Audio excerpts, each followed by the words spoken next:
Assalamualaikum warahmatullahi wabarakatuh. Perkenalkan, nama saya Mira Sari Kolbu. NIM saya 23 10 10 50 42 23. Saya ingin mempresentasikan tentang KPMM Risiko Operasional sebagai tugas dari Bank Risk Management. Konsep dan regulasi KPMM risiko operasional di perbankan Indonesia adalah modal minimum yang harus disiapkan bank untuk menutupi potensi kerugian risiko operasional.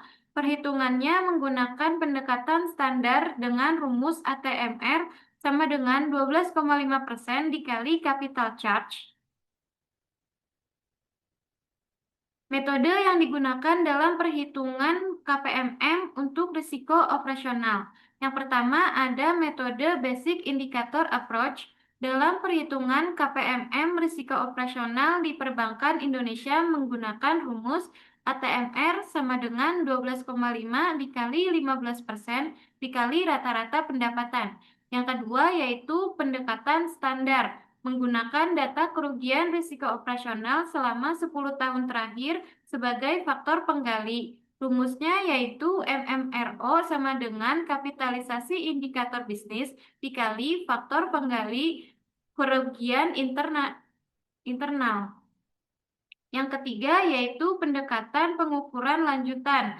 Metode lanjutan untuk menghitung modal risiko operasional yang menggunakan model internal bank dan data kerugian historis. Metode ini hanya digunakan oleh bank besar yang memiliki sistem manajemen risiko kuat dan disetujui oleh regulator.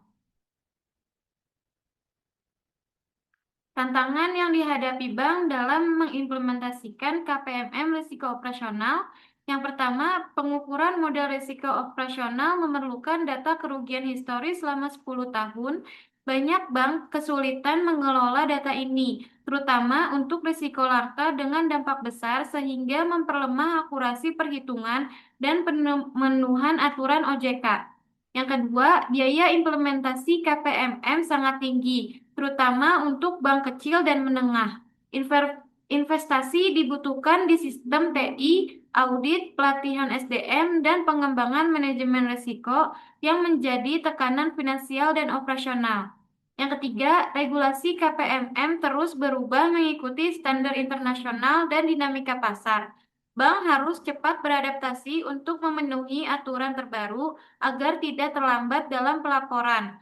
Kompleksitas dan ketidakpastian regulasi ini menjadi tantangan besar bagi manajemen dan kepatuhan bank.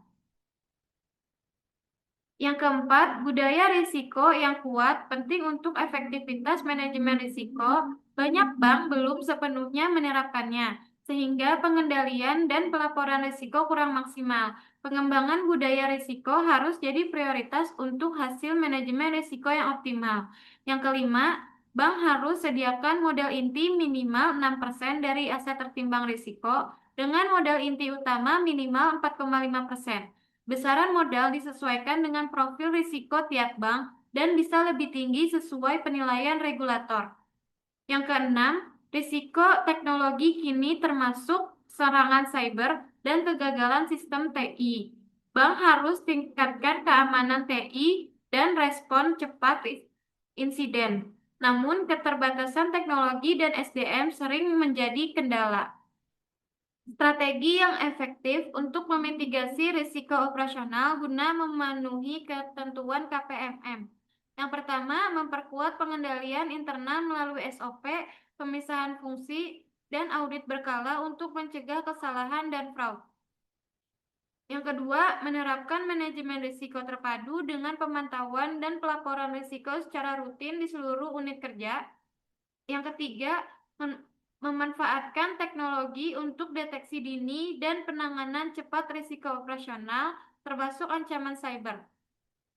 Yang keempat, menumbuhkan budaya risiko melalui pelatihan berkelanjutan agar karyawan memahami dan sadar tentang risiko. Yang kelima, menyusun serta menguji rencana manajemen krisis dan kelangsungan usaha guna menjaga operasional saat kegunaan. Yang keenam, meningkatkan kualitas data kerugian risiko operasional untuk mendukung perencanaan modal yang lebih akurat. Yang ketujuh, menjalin koordinasi aktif dengan OJK dan pihak eksternal guna memastikan kepatuhan dan penerapan praktik terbaik. Studi kasus, sebuah bank daerah mengalami kasus kecurangan internal yang dilakukan oleh pegawai bagian kredit. Pegawai tersebut memanipulasi data debitur sehingga menyebabkan pencairan kredit fiktif. Akibat kejadian ini, bank mengalami kerugian finansial yang cukup besar serta penurunan kepercayaan nasabah. Kerugian akibat fraud tersebut termasuk dalam risiko operasional karena disebabkan oleh kelemahan pengendalian internal dan sumber daya manusia. Dampak dari kerugian ini adalah berkurangnya modal bank. Dalam perhitungan KPMM, penurunan modal akibat risiko operasional dapat menyebabkan rasio KPMM menurun dan mendekati batas minimum yang ditetapkan regulator. Jika kondisi ini tidak segera ditangani, bank beresiko dikenakan sanksi pengawasan.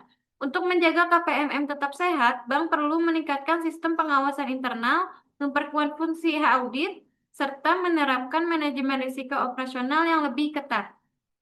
Kesimpulan, bank perlu menerapkan pengelolaan risiko operasional secara komprehensif melalui penilaian risiko secara kuantitatif dan kualitatif, pengetahuan yang berkelanjutan, serta pelaporan yang transparan. Pemanfaatan teknologi informasi dan penguatan budaya risiko melalui pelatihan sumber daya manusia serta manajemen krisis juga menjadi aspek penting. Dalam konteks perbankan Indonesia, pengelolaan risiko operasional dalam penghitungan KPMM harus memenuhi ketentuan POJK dan Basel III, sekaligus menghadapi tantangan terkait kualitas data, biaya implementasi, regulasi, budaya risiko, dan teknologi. Oleh karena itu, penguatan sistem pengendalian internal dan penerapan manajemen risiko terpadu sangat diperlukan agar bank tetap sehat, stabil, dan sesuai dengan ketentuan regulator.